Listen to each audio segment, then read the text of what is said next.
Hi, welcome back to Missing Chemistry, this electron configuration of argon lesson.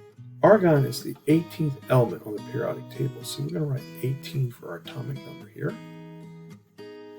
And our atomic mass number, although argon is 39.9, we're going to call it 40. Just round it off. Here we go. So now, since the atomic number is 18, that means we have 18 protons. And since argon's electrically neutral, we're also going to have 18 electrons. What about our number of neutrons? Well, we look at AMU minus protons will equal the number of neutrons. So we go 40 minus 18, and that will give me 22 neutrons. Pretty snarly, huh? Now, before we get into electron configuration, it's important to remember that the S shell can hold 2 electrons, the P shell can hold 6 electrons, the D shell can hold 10 electrons, and the F shell can hold 14 electrons. So let's go ahead and use our diagonal rule, often called the off-ball principle, and we're going to start at the first red arrow and make our way down. So let's go ahead and do electron configuration. So we have 1s2, and we come down to the next one, 2s2, then 2p6 and 3s2, okay? 2p6 and 3s2, and then we're going to stop right here at 3p6, because if you add up all those electrons, you have 2 and 2 and 6, and 2 and 6 make 18 electrons. Pretty darn amazing, huh?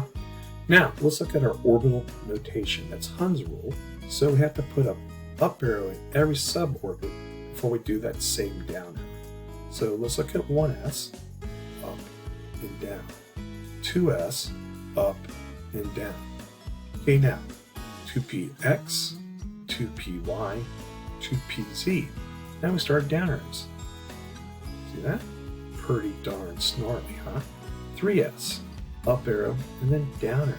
And then 3p6 here would be 3px, 3py, 3pz. Then we do our down arrows.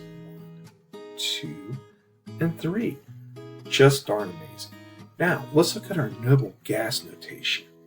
Hey, argon is a noble gas, so all we have to do is write AR in the brackets. Pretty darn snarly, huh? All right, what about our quantum numbers? Well, argon happens to be in the third period, so the N value, of course, is going to be 3.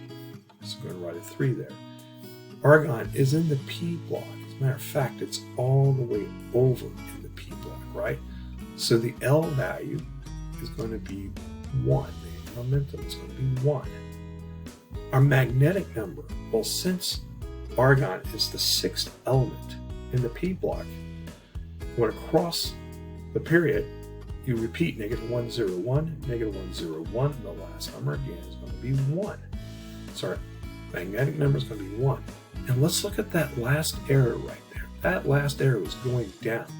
So that means the S value, or the spin number, is going to be 1/2 negative. Well, that's it. You guys be snarly. We'll see you back here at Missing Chemistry.